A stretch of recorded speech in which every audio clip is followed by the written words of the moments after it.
sejam bem-vindos a mais uma edição do programa Valor em Saúde. Para nós é uma honra trazer vários líderes da saúde do nosso país para compartilhar boas práticas de gestão e principalmente de geração de valor em saúde. Hoje a gente tem aqui o Ademar. Tudo bem, Ademar? Olá, como vai? Bom dia. O Ademar José de Oliveira é presidente da ACM de Florianópolis e a gente queria ouvir um pouquinho do Ademar o que a pandemia traz de aprendizados para a carreira médica e como a associação trabalhou durante essa pandemia para ajudar os médicos em Florianópolis, né? Porque a gente lembra lá no começo da pandemia que a Florianópolis estava intocável. Ela demorou muito para poder, de fato, vivenciar a pandemia e o Covid, né?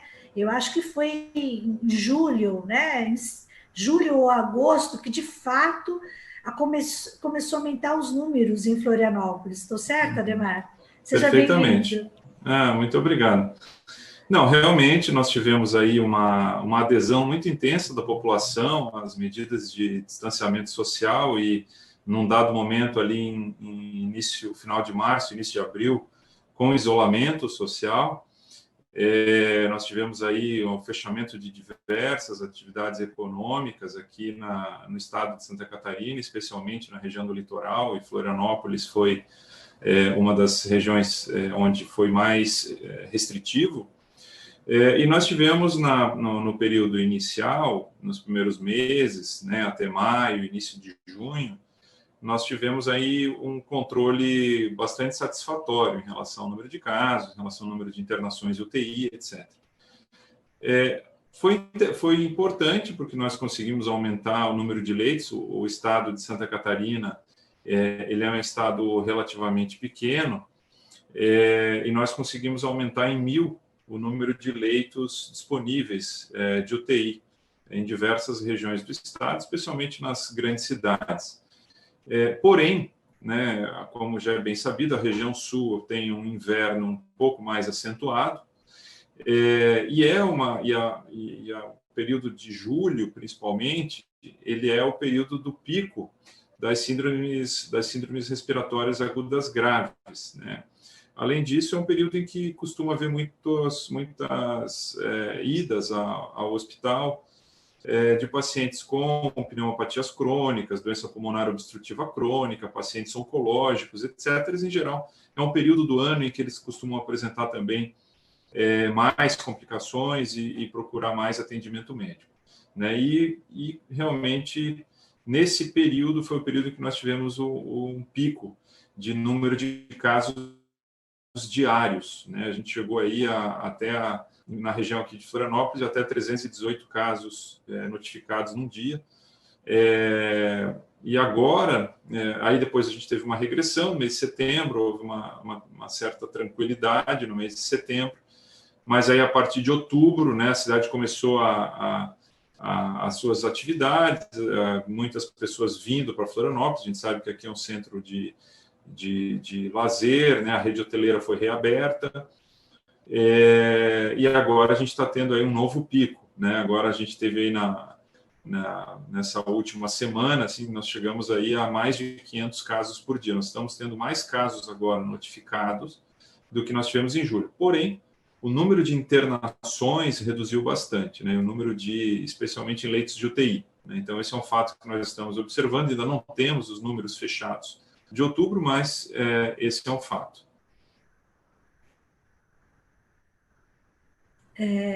Puxa, boa sorte aí na gestão, né? Desses números aí. Eu não sabia que tinha crescido tanto assim. Eu queria que você falasse um pouquinho, como você é presidente da associação, a gente percebe aí os médicos hoje, além de ter a especialidade médica e a dedicação para a carreira na sua especialidade, ele é cobrado por resultado, ele é cobrado para trazer desfecho clínico, ele é cobrado para fazer gestão, ele é cobrado para fazer governança. Quais são os movimentos que a Associação Médica tem feito para ajudar a gestão desses médicos, né? Porque a gente entende, né, que as universidades também precisavam trabalhar esses temas de economia, de gestão, de finanças, dentro do ensino, da carreira médica, mas a gente sabe que isso ainda não é viável, uma ou outra universidade tem feito essa prática, e aí o médico vai ter que buscar isso no mercado, ele vai ter que buscar essa aperfeiçoação, se aperfeiçoar, na carreira, trazendo essa questão de gestão e de governança. E agora a gente sabe o quanto, por conta da pandemia, isso se acentuou, né? Então, eu queria que você falasse como é que você vê o aprendizado dos médicos com essa pandemia, em fazer gestão, né, fazer atenção primária em saúde, poder fazer um trabalho diferenciado de medicina. O médico de família, nunca se ouviu falar tanto do médico de família, a gente já tem vários, né, estudiosos, médicos e grupos que discutem isso, né, de atenção primária no médico de família, mas agora, por conta da pandemia, isso se tornou muito mais forte, muito mais relevante. Então, eu queria que você nos falasse qual é essa curva de aprendizado que você entende que a carreira médica vai vivenciar, e de mudança, inclusive, e como a Associação Médica de Florianópolis tem ajudado os médicos nesse sentido. Perfeito. Eu acho que essa tua análise ela é perfeita em relação ao que nós estamos vivenciando. Assim, historicamente, houve uma completa ausência de qualquer tipo de preparação dos médicos em relação ao mercado, né? Havia uma preparação em relação ao funcionamento do SUS, mas a gente sabe que muitas vezes dentro da própria universidade, né, existe especialmente nas públicas, acaba tendo um certo viés de idealismo em relação ao SUS, né, e a gente acaba não percebendo todas as dificuldades que o fato do SUS ser gerido por políticos, de um modo geral, em última instância, traz para o funcionamento adequado do sistema, e os desafios que, por parte dos próprios médicos, precisam existir. O que nós acabávamos aprendendo é a se virar nas dificuldades quando nós encontrávamos e quando nós chegávamos no setor público, e quando nós chegávamos no setor privado, nós íamos aprendendo por tentativas, erros e acertos, né? E qual que é a preocupação que a ACM tem em relação a isso? Desde o início dessa atual gestão, nós começamos a promover uma série de eventos, cursos, parcerias, né, junto com a Federação das Indústrias do Estado de Santa Catarina, junto com a Associação Catarinense de Tecnologia, junto com as federações comerciais e industriais, demonstrando como que funciona a cadeia de valor em saúde, deixando o médico mais confortável dentro dessa cadeia de valor, que não é apenas a relação assistencial, hospital, ambulatório, emergência, né? Então, existe um nível de complexidade muito grande, tanto em termos de cadeia de valor de funcionamento, quanto fluxos financeiros, fluxos monetários, modelos de financiamento, modelos de métricas, né? Então, isso tudo a gente passou a tentar oferecer de uma maneira mais consistente. E a gente percebeu que havia até um passo antes, né? Você precisava ensinar até a questão da educação financeira para o próprio médico, para ele conseguir fazer a gestão das suas próprias finanças e, com os seus rendimentos, conseguir ter uma vida mais confortável, um pouco mais de segurança financeira. O que a gente identificou assim, com muita clareza nesse período de pandemia? Primeiro, nós precisamos, de uma maneira inequívoca, trabalhar em equipe. Segundo, a gente precisa trabalhar em rede, a gente precisa ter conexões, porque você precisa conhecer o sistema, qual é a capacidade do sistema, como ele funciona, para você trabalhar conjuntamente. Nos momentos em que falta um leito aqui, um insumo aqui, você precisa saber quais são os pontos, quais são os fornecedores, quais são os hospitais parceiros, como que você precisa agir diante dessa situação, tanto na área pública quanto na área privada, né? A área privada não está isenta das suas dificuldades também. Nós percebemos claramente que essa pandemia trouxe uma característica muito diferente para o profissional da linha de frente, né? Havia uma grande dificuldade havia um desafio de conhecimento muito grande, né?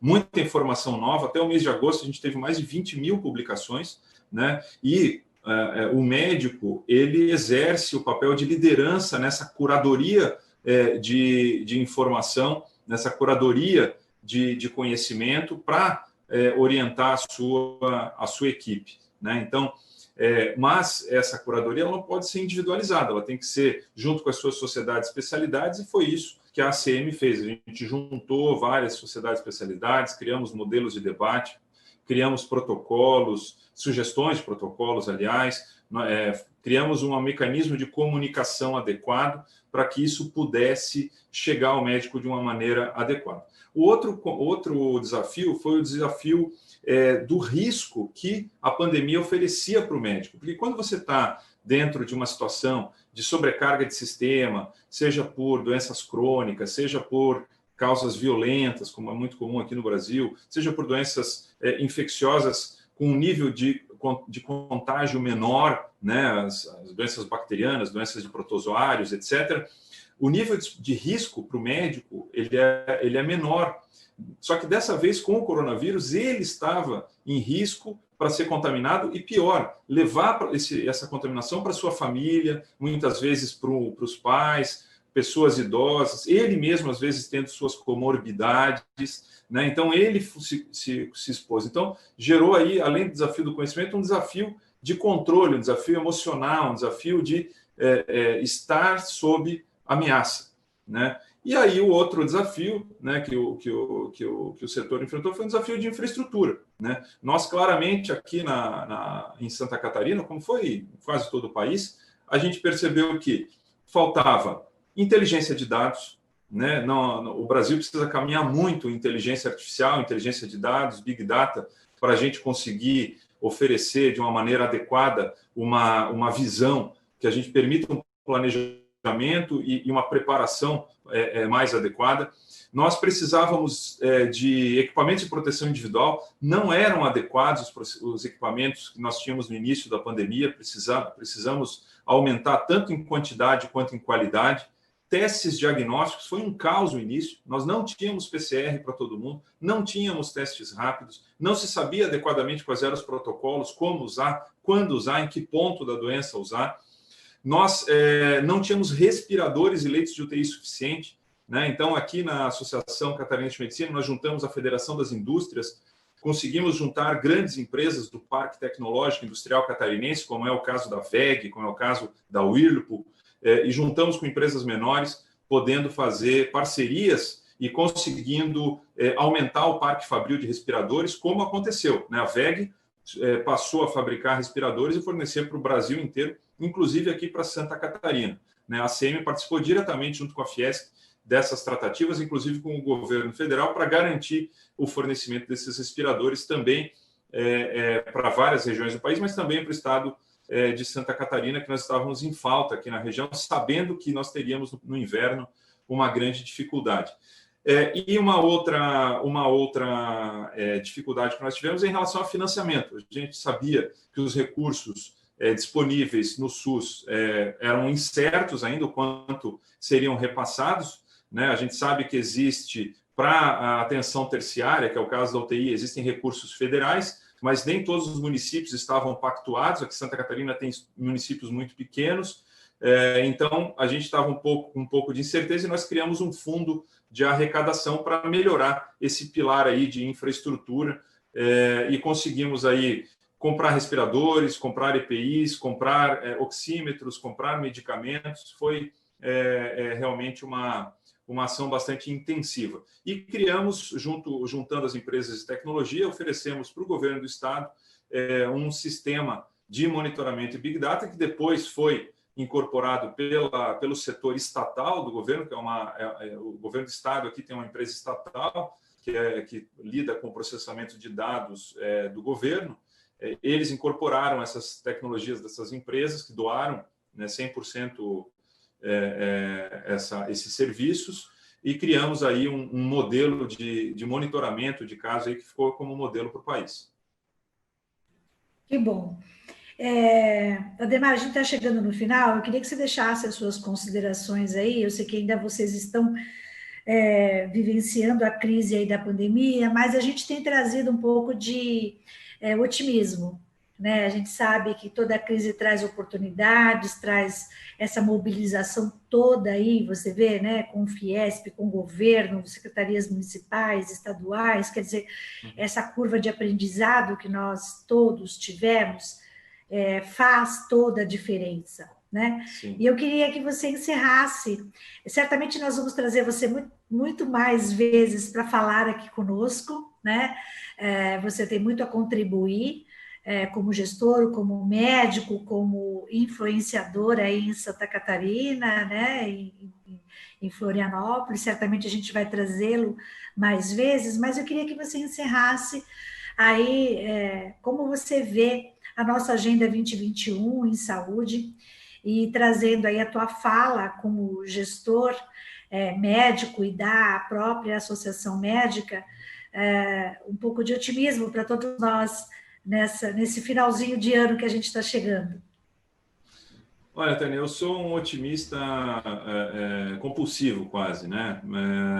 E eu acredito que nós tivemos grandes ganhos em relação a essa situação que vivemos, né? Primeiro, a nossa capacidade de trabalhar em equipe, né? Eu acredito que nós tivemos experiências inacreditáveis assim de cooperação, de colaboração, de doação,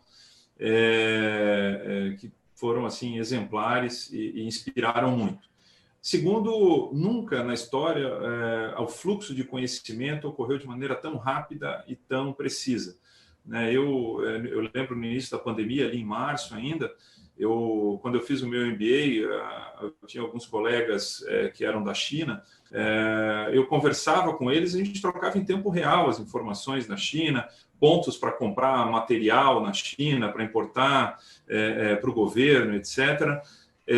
E nós, e dentro da área médica, conversando com médicos dos Estados Unidos, da Espanha, da Itália, trazendo em tempo real o que estava acontecendo, né? Publicações em grande volume, né? Então nunca houve tanto conhecimento. É lógico que o desafio de curadoria é extremamente grande, é uma grande habilidade aí dos próximos anos.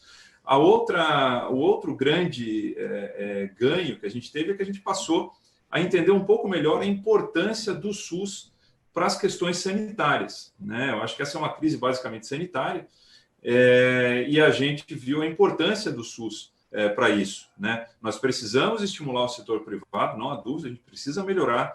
Existem inúmeras dificuldades que a gente precisa ultrapassar, mas o SUS tem a sua importância, a gente precisa reconhecer que fez diferença nesse período, né?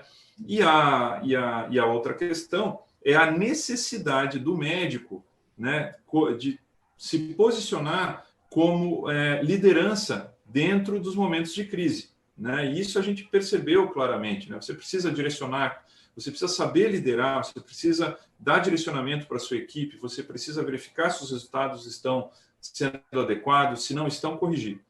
E a maior lição de todas é que essa pandemia é extremamente dinâmica, a gente está evoluindo em conhecimento e a gente precisa ter humildade para mudar de opinião quando um novo conhecimento chega e se sobrepõe a um conhecimento prévio. Então, eu acho que nós vamos sair dessa, sem dúvida, vamos sair melhores, né? Todas as crises, né, subsequentemente, nós saímos melhores, né, para que a gente possa aí seguir o nosso rumo de melhorar o sistema de saúde, seguir o nosso rumo de aumentar o desenvolvimento econômico, porque não existe boa saúde sem desenvolvimento econômico. Seja o desenvolvimento econômico para gerar riqueza para consumir a medicina privada, seja gerar tributo para a gente financiar a medicina pública.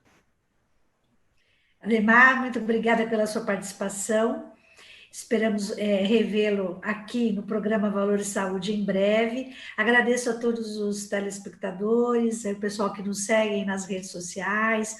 Nosso programa fica no canal YouTube. Compartilhe este programa, se inscreva no canal, fique ligado. A cada semana a gente traz um gestor, uma liderança para trazer boas novas, boas práticas de gestão em saúde. Até breve.